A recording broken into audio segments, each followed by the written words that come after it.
Members of the VPD executive team about the Vancouver Police Department's response to the ongoing Lower Mainland gang conflict. After official remarks, we will take questions from the room and on the phone.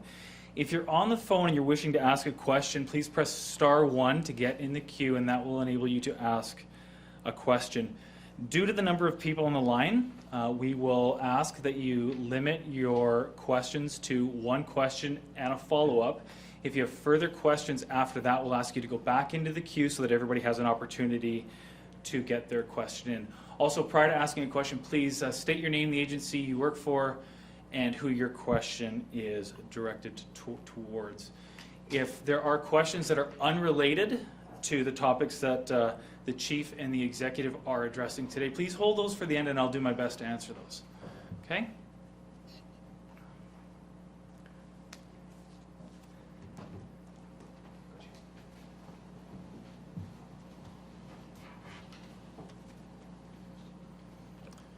Good morning, everybody, and thank you so much for joining us here today at VPD headquarters. Thank you to everybody that's in person, people on the phone, and people joining us online. I'm joined here today by members of the VPD executive. I have with me Deputy Chief Constable Fiona Wilson, who's in charge of our investigation division, Deputy Chief Constable Howard Chow, who is in charge of our operations division, and Deputy Chief Constable Steve Rye, who is in charge of our support services division. I'm also with Superintendent Lisa Byrne, who is also in our investigation division. Several of us will be making comments this morning. The purpose of the conference this morning is to talk about the Lower Mainland gang conflict. However, before doing that, and I delve into the announcement on gang violence, I'd like to address the incident that happened on Friday, May 14th, downtown in the area of Stanley Park, English Bay, with retired Justice Mr. Selwyn Romilly. On Friday morning, police received several 911 calls about a man assaulting people near the seawall at English Bay. It was reported that the suspect would appear to be walking normally, but then would suddenly start kicking, punching, and spitting at people. When our officers arrived, they began looking for the suspect.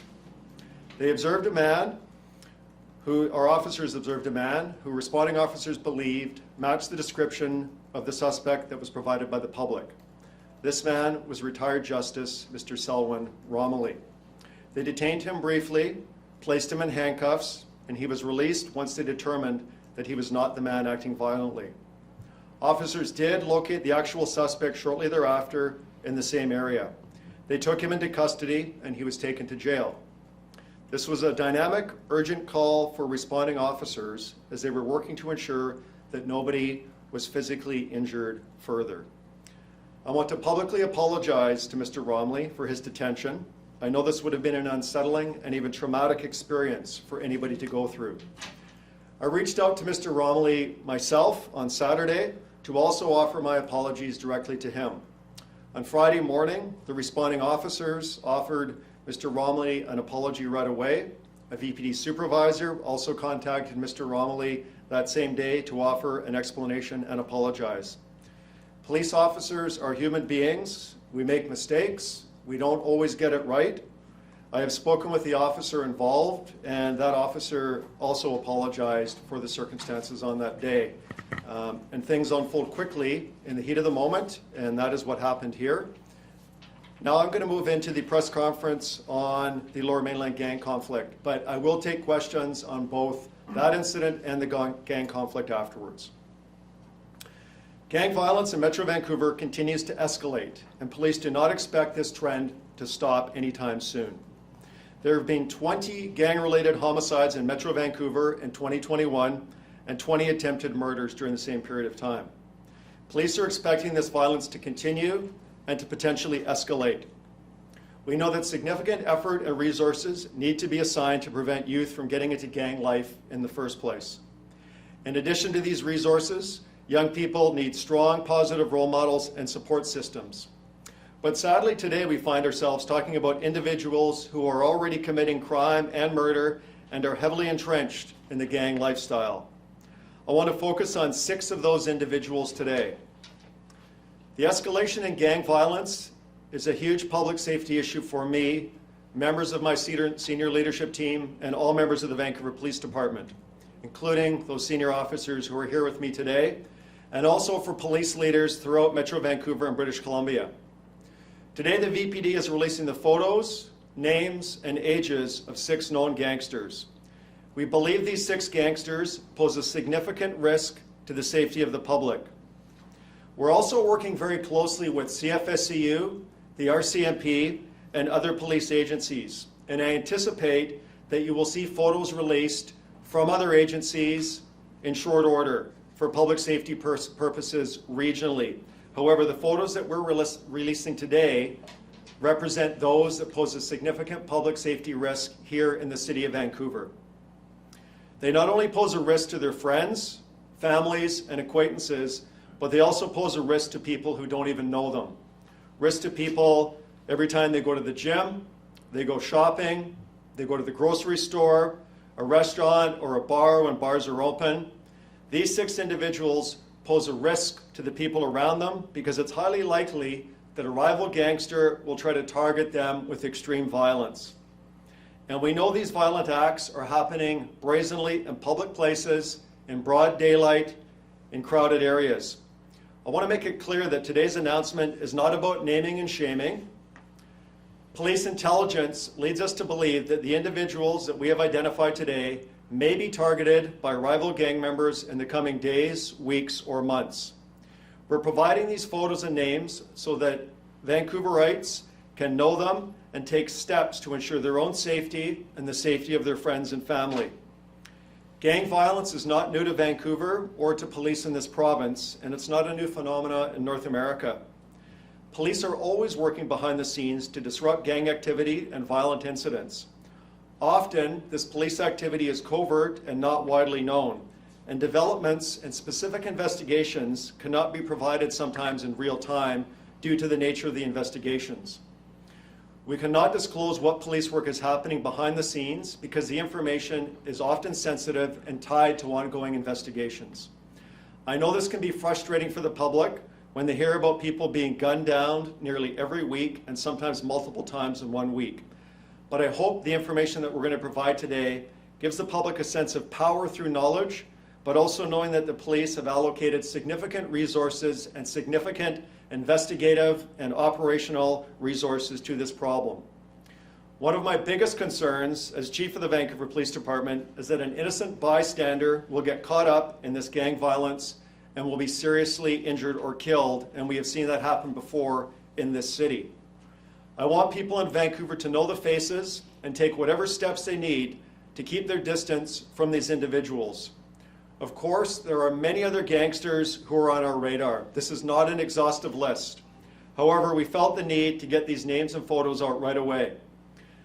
This weekend, there was a noticeable increase in police officers on the streets, downtown Vancouver and all over the city. If you happen to be out and about this weekend, you would have seen them. I also want to send a message to the gang members out there, including the 6 names and photographs that we're releasing today, that we're going to take a professionally aggressive approach to targeting you, and we'll do everything in our legal authority and power to keep our communities safe from you. When we investigate you, we will look at all means possible to disrupt and stop your activities. In addition to criminal sanctions, our investigators will seize your cars, will seize your homes, will seize your apartments, and other valuables that you have gained through the proceeds of crime. We'll use every investigative technique and lawful means possible to disrupt this gang violence. It's not too late for some to get out. If you don't want to go to jail or get killed by a rival gang member, there are resources available, and police are always willing to work with people who want to come forward. I'm now going to invite Deputy Chief Constable Fiona Wilson to the podium to tell you a bit more about the strategies that police are employing in the coming days and weeks.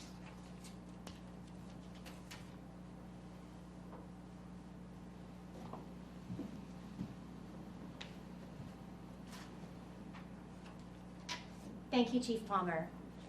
I'm Fiona Wilson, Deputy Chief Constable in command of the VPD's Investigation Division. Police agencies throughout Metro Vancouver are aware of several conflicts involving numerous crime groups that have resulted in murders and attempt murders in recent weeks and months in very public spaces. The VPD continues to collaborate with the Combined Forces Special Enforcement Unit of BC, CFSU, the RCMP, municipal police departments in Metro Vancouver, BC Corrections, Canada Border Services Agency, provincial and federal Crown prosecutors, parole and probation services, and local bars and restaurants. We work with other agencies to share intelligence, investigate gang crime, and disrupt gang activity and gang violence. This collaboration is key and ongoing and has come a long way in the previous 2 decades. The VPD currently has about 50 members who are seconded to CFSU and are integrated in CFSU teams. In fact, we're able to share the list we provided today thanks to collaboration and intelligence sharing between police agencies. Today, I'm pleased to announce a new VPD initiative to address the surge in gang violence. Last week, on May 12th, the VPD launched a new task force, Task Force Threshold. The purpose of the task force is to bring together resources and expertise from the VPD's investigation and operations divisions for an immediate response to gang violence. The task force involves specialized detectives from the VPD's Major Crime Section, Organized Crime Section, Youth Services Section, and Criminal Intelligence Unit. The work is supported by experienced and specialized crime analysts. The VPD's response involves tactical officers from the Emergency Response Team, the Gang Crime Unit, the K-9 Unit, the Traffic Section, Surveillance, and frontline patrol officers. And of course, our Marine Unit and air support are engaged as required. There is a huge value in compiling a task force to deal with escalating public safety issues. It's an effective technique that is used in specific circumstances. The task force allows our detectives and operational members to mobilize quickly to react to incidents, but even more importantly, they have access to the right people, the right resources, at the right time to be proactive as well. All of this done through our pre-established command structure with an experienced team commander. In fact, we had our very first significant success of the task force last week, the day it was launched. We are confident that on Thursday evening, Vancouver Police disrupted planning for a gang-related shooting in South Vancouver. I'll ask Superintendent Lisa Byrne, a key leader on my team, who is in charge of investigative services, to tell you about that incident and also how the VPD's past investigative efforts and intelligence gathering have disrupted violence in our communities.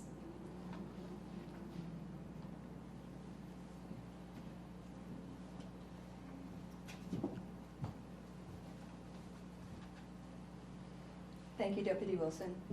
My name is Lisa Byrne, and I am the Superintendent in the Support Services Division.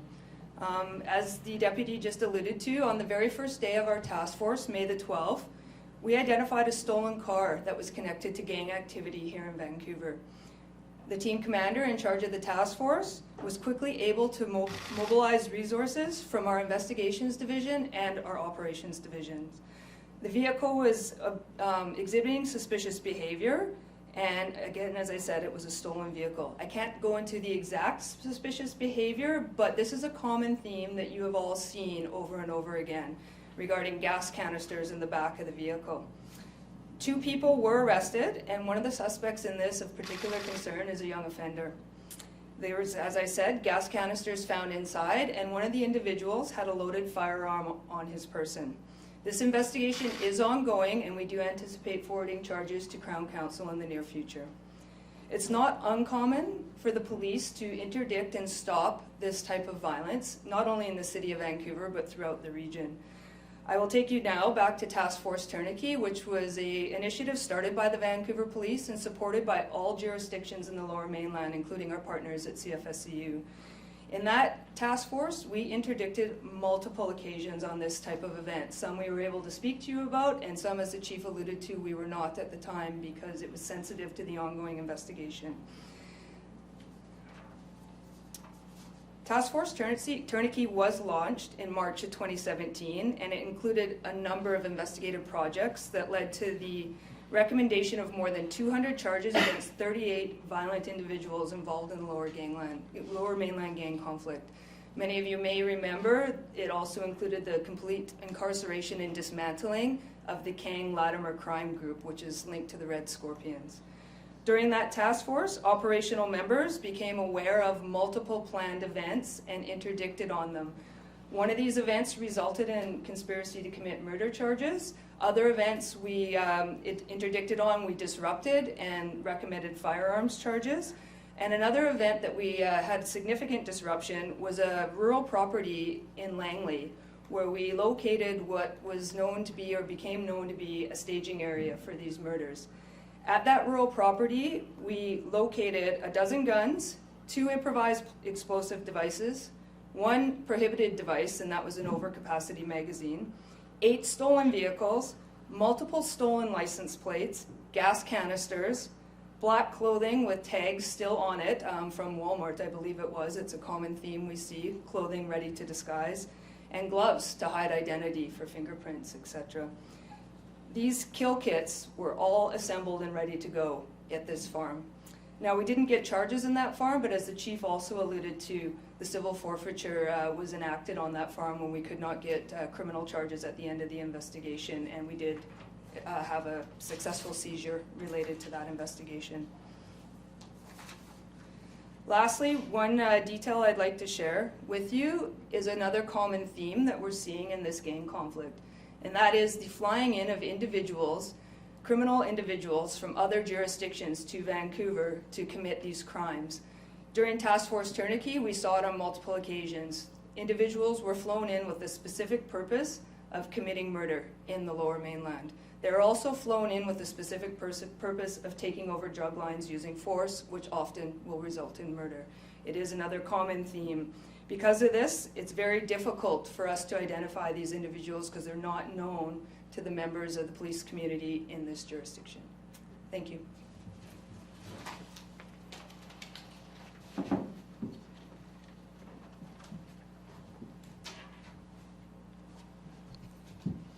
Good morning, I'm Howard Chow and I'm the Deputy Chief Constable in charge of the Operations Division for the Vancouver Police Department. Today I'm going to give you some details about the VPD's frontline response to the gang violence that you just heard about. Our uniformed frontline officers are important and we're going to be very visible during this. Every single frontline officer under my command will be aware of every single face and name that you're seeing here today. Uniformed frontline officers will receive ongoing detailed briefings on the gang conflict as it continues to evolve. This includes detailed information on any gangsters believed to be residing in or visiting Vancouver.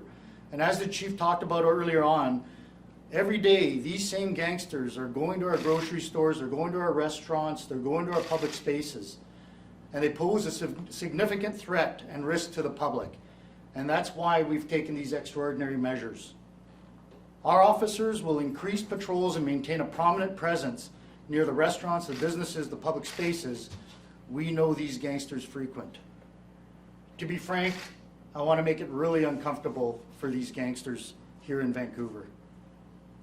In addition to patrol resources, our gang crime unit will be heavily engaged. This police activity will continue and escalate and will be adjusted based on the needs of the task force. The bottom line is that we will be visible, and I hope this provides some reassurance to the public.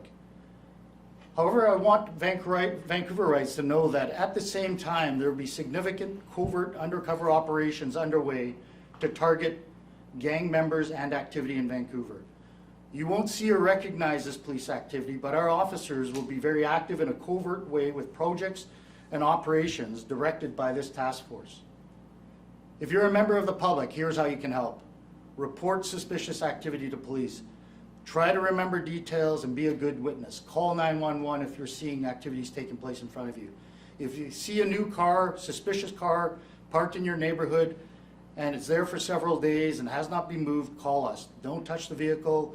Consider your CCTV that you may have around your house, because we know gang members park stolen cars in neighborhoods in advance of targeted hits, and they later use these same cars as getaway vehicles, and we find them later burned as well. If you know someone involved in the gang life and suspect criminal and violent behavior, you can help police. I'm sure it's a helpless feeling to see people you know or even care about getting into dangerous behavior and risking their lives and the lives of people around them. But you can make a difference. Come forward, talk to the police. Every bit of information helps, and it helps with our intelligence gathering. It helps piece together the investigations, and no bit of information is too small. Thank you. We're happy to take any questions on either topic. You can just point out who would you like that to be directed to. Okay, let's start with questions in the room. Once we've had a chance to go around the room, we'll do questions on the phone. So again, press *1 to get in the queue. Start with questions in the room. Grace? This is for the chief. Just in relation to the judge arrest, Yes. is there anything looking back that you think should have been done differently, and what would that be? Well, these types of calls are dynamic, and you're dealing with individual people, you're dealing with citizens of the public calling into us, giving us descriptions. So officers are taking that information. We had multiple calls on this. This is not an uncommon type of thing. This is a type of call that happens every day in Vancouver and thousands of times a year in our city, where people are phoning in, whether it's a break into a house, whether it's a break into a car, whether it's an assault, whatever it is, people will phone in with descriptions. And that is the information that officers have to base their search for the potential suspects on. So the officers in this case were taking in the information they got, and that officer thought this person was a possible suspect, determined quickly that they weren't, and apologized. And again, I'll acknowledge it's a terrible situation to go through when you're the person that is subject of that, and Mr. Romilly did absolutely nothing wrong, and we're very sorry that that happened to him. But I can tell you that that police officer is acting in good faith and trying to do his job under very difficult circumstances, and we're human and we make mistakes. Did the judge accept the apologies in making the complaint? What are your conversations with him? So several people have spoken with him. When I phoned him on Saturday, he did not pick up his cell phone. I left him a message, and I left him my cell phone number, but I did apologize. Any other questions in the room before we go to the phones?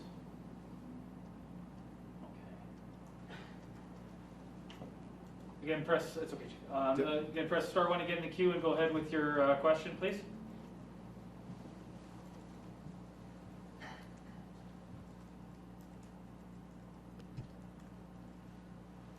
Hi there, my name is Prabjot. I'm a reporter from Omni TV.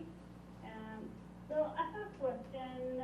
So is these guys are in the most wanted list, and are we searching around Canada, or the one person is arrested from this group? Can you explain about a little bit details about that? Yes, thank you for your question. So these 6 people that we've put up here are not currently wanted. They are people that pose a significant public safety risk in Vancouver. They don't have warrants out for their arrest at this particular time.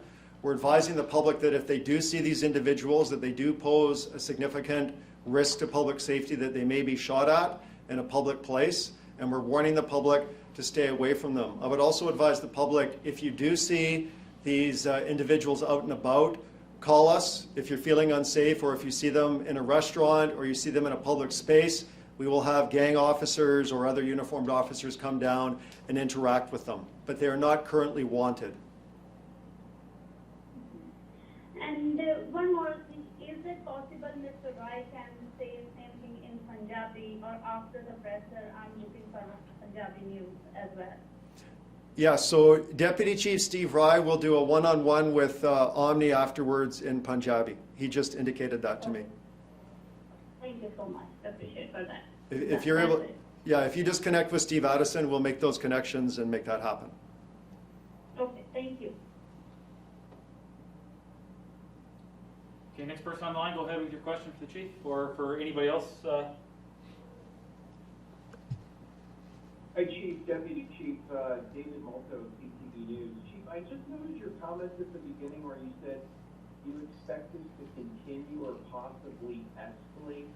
From a very practical kind of perspective, when the bullets start flying and you're out there and you're, you know, as a member of the public, stepping under tables, leaping railings, seeing people hiding behind vehicles. From a practical point of view, if you're in a situation like this, what do you do? Yeah, so I would just revert to the same information that we give to people in any sort of an active shooter situation. You want to run and get out of the way or hide and duck behind cover. Whatever the circumstances are in your particular case, if you can go behind a cement wall or a building and something that provides cover, or run to get out of the area, but just get out of the way. I know people sometimes get out their phones and start filming, and you know, we understand that, but your personal safety is paramount, so get to a place of safety. And we would like people to call 911 right away. And also, if people are taking video, to please turn that video over to police, because it does become critical during the follow-up investigations.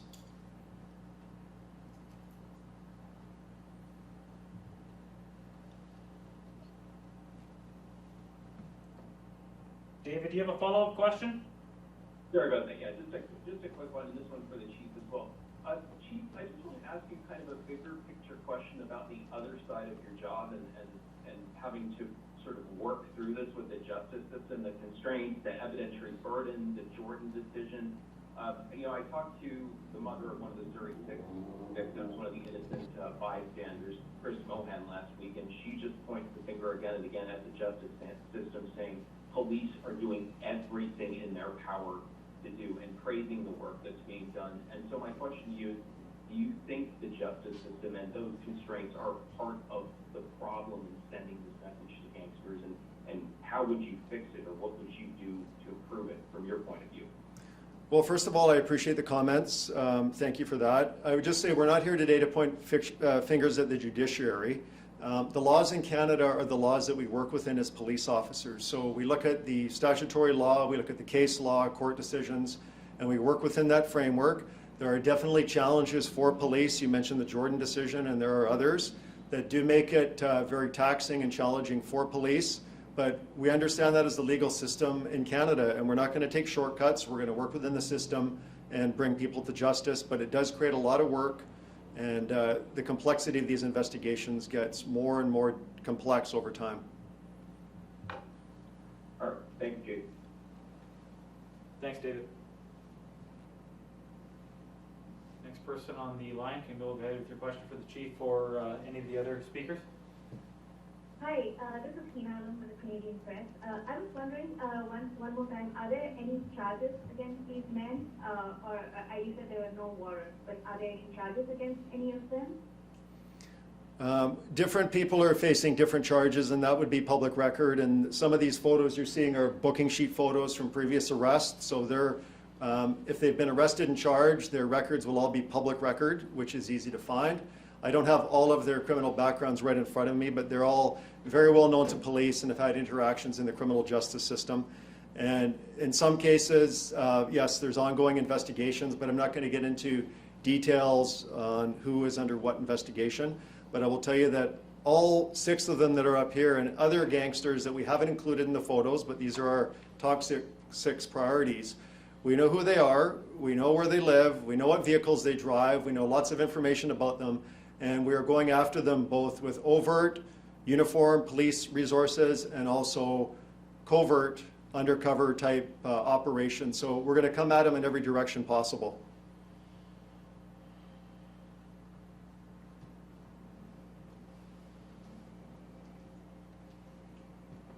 Do you have a follow-up question, or is she going, Suzanne? Okay, next person on the line, please. Hi, this is Martin McMahon with News 1130. A question for Chief Palmer about the arrest of Justice Romilly last week. You said last year that systemic racism isn't evident in Canadian policing. Does this incident with Justice Romilly last week change how you view that question? No, it doesn't.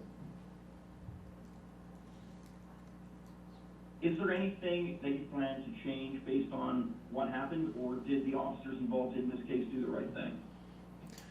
Well, in hindsight, 20/20 vision, we all have that, and you can look back and we would all want to do things differently and many things in our life, but as I mentioned, we're all human beings. We make mistakes at times. We're not robots as police officers. We're members of the community just like you and everybody else. And sometimes when things like this happen, we look at the situation, we look to see if there's anything we could have done differently, and there's strong accountability measures in place in policing more so than any other occupation. And that's why we have such strong accountability of police. If people are not happy with the way things have transpired out in the public, we're happy to be held accountable in any way possible by the public and the oversight bodies. But these are very complex issues when they're in progress, and police officers are just human beings. Thank you. Thanks, Martin. Okay, next person on the line, go Hi, ahead. this is Councillor Bart from Romilly. I have a question for Chief Palmer, please. We've seen various announcements over the last couple of days from different police agencies. For example, the Surrey RCMP, were among them. They also said they couldn't release photos. And I'm just wondering, if you're all on the same page, or if you have any concerns about agencies sort of working in silos. I don't, and I'll tell you why. I've had numerous meetings. I know all the police leaders in the Lower Mainland and provincially and across Canada very well. And we have great cooperation and collaboration between VPD, CFSCU, the RCMP, and all of the municipal police departments in British Columbia. Surrey RCMP are doing a great job out there, and everybody is talking. I was in numerous meetings last week and calls with other police leaders, with CFSCU, with Minister Mike Farnworth, talking about these very issues, and I will guarantee you that everybody is aligned. Sometimes when you're talking about jurisdictional issues, there may be some complexities related to municipal police versus RCMP and different privacy laws that have to be considered by legal entities. But I'll tell you that this list that you're seeing us put out in Vancouver, this won't be the first or the last list, well, maybe the first, but it won't be the last list that you see. I'm confident you will see other lists of known gangsters coming out who are causing issues regionally in this province. And I just want to make it clear again that this is not an exclusive list of people that are causing issues in the gang conflict that's hitting Metro Vancouver. If you were to go out to Abbotsford or Langley or Maple Ridge, you will see people in those communities that will have specific ties or regular occurrences. They live there, they work there, or whatever the case may be in different municipalities. It's a regional issue, but there are also local concerns. And these are local gangsters that we have huge concerns about in Vancouver. But you will be seeing more pictures come out, I'll tell you that for sure.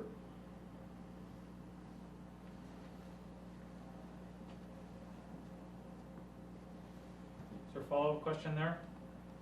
Yeah, my follow-up is in regards to the aggressive approach that was mentioned in terms of seizing cars, homes, etc. I'm wondering what is being done specifically to act on that. Do you have lawyers that are involved, or what is being done to make that happen?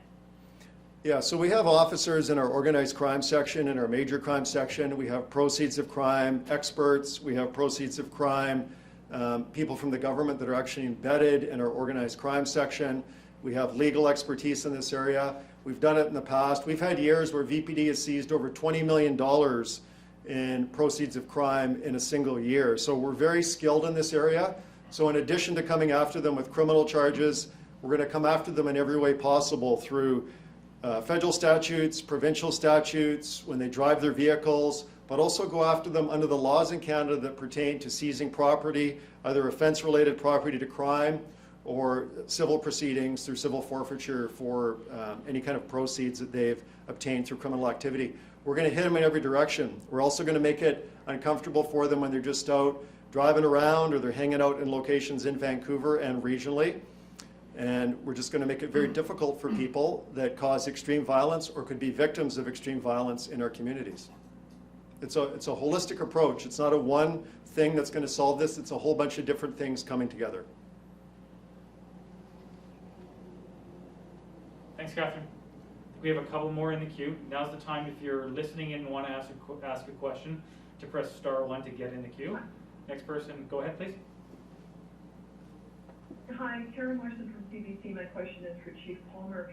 Can you just describe, are there any legal implications or considerations in naming these six and putting their pictures out there to the public? That's my first question. I'll just ask the second one now. Why did it take so long to use this tool, given that I think, there's been 7 of these very public murders over the last 3 weeks in the Lower Mainland? Yeah, so in answer to your question, there are legal implications, and we make sure that we do have our Freedom of Information, Information and Privacy Act lawyer look over this stuff very carefully. And we also collaborate with other agencies in the region on these issues. So this is a well thought out and well planned release that we're doing. This isn't something we're doing just off the cuff. And we have to look at, there's a large number of gangsters well beyond this list. There's dozens and dozens in the region that are causing issues. So we had to go through a prioritization process as well and see which ones pose the greatest risk to public safety, and those are the ones that we're releasing. But in answer to your basic question, yes, there's definitely a whole legal framework around this.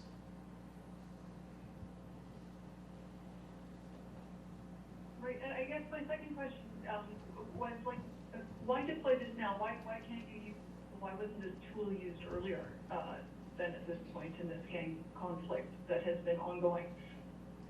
Well, there's been a number of tools that we have been using, as was mentioned by me and some other people earlier. Sometimes we're doing covert techniques. Sometimes people will be under surveillance, or we're doing other sorts of covert techniques that are happening all the time. And I'm not shy to say that. So there's different covert techniques that we're going to be using. So the timing that we use to release things like this is strategic when we feel that it works best and when the timing is right. And we feel this is the best time right now to be more overt and open and bringing this forward to the public forefront. So the timing works well for us. You can always armchair quarterback it and say it could have come out a week ago, I get that, but this is the timing that has worked for us to put it together in the right legal framework. Thank you. Thanks, Karen. One more, Suze? Okay, one more person in the queue, go ahead. Hi, Chief. I'm just David Mulco at CTV again. I just want to pick up on Karen's questions there from the legal point of view. You did say for members of the public, if you're out and about, call if you see one of these guys if you feel uncomfortable. I think the deputy chief said that. What would you advise gym operators and restaurant owners who see the people on this list? Again, I know this is tricky, but would you advise them to refuse service, turn these guys away, call police to let them know? What do you think? Yep, so if people are showing up in gyms, restaurants, whatever it is, please call us. We're happy to take those calls. There are some restaurants I think that people in Vancouver will be familiar with. We have had restaurant watch and bar watch for many years in Vancouver. Not every restaurant or bar participates in an inadmissible patron type program. And I don't want any restaurateurs or gym owners or anybody to put themselves in any kind of peril or uncomfortable circumstances, because I know that these folks can be intimidating to confront or to call out. So don't put yourself at risk, but you can call us and we'll come and do that for you. Thank you. We do have one more, go ahead. Hi, Chief. This is Tina Adam again from the Canadian Press. I just had a follow-up. 2 of those aren't mugshots. So how do police justify issuing these warnings if they are not suspects in crime? Right. So most of them are booking sheet photos. A couple of them have been obtained by other means, but they've gone through a legal framework with legal review, and we're solid in our legal grounds for releasing them. That's what I'll say on that. And have all of them been convicted? Everybody up there has got a different story, so I'm not going to get into the specifics of each individual. But in the case of public safety warnings, like a duty to warn the public, somebody doesn't necessarily have to be convicted of a crime. So if we think that there's an extreme risk to public safety, whether that person's been convicted of a prior crime or not, we will release their photo. You've seen us do it in the past for other people. This is not the first time we've done public safety warnings by any means.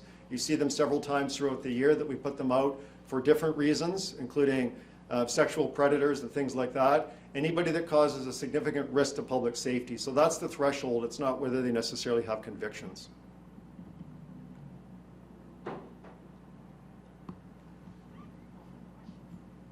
Okay, so there's no other questions on the phone lines. Any follow-up questions in the room? Raised everything? No? Okay. Are there any questions unrelated to the topics that were discussed today that I might be able to address? Okay, no, that's great. Do we have anybody from Omni in the room today? Yeah, we're doing Omni. You're doing Omni? Okay, stick around behind, stick behind afterwards and I'll chat with you about getting you an interview with Deputy Chief Ryan. Thank you very much, everyone. Thanks, everybody. Thanks, everyone.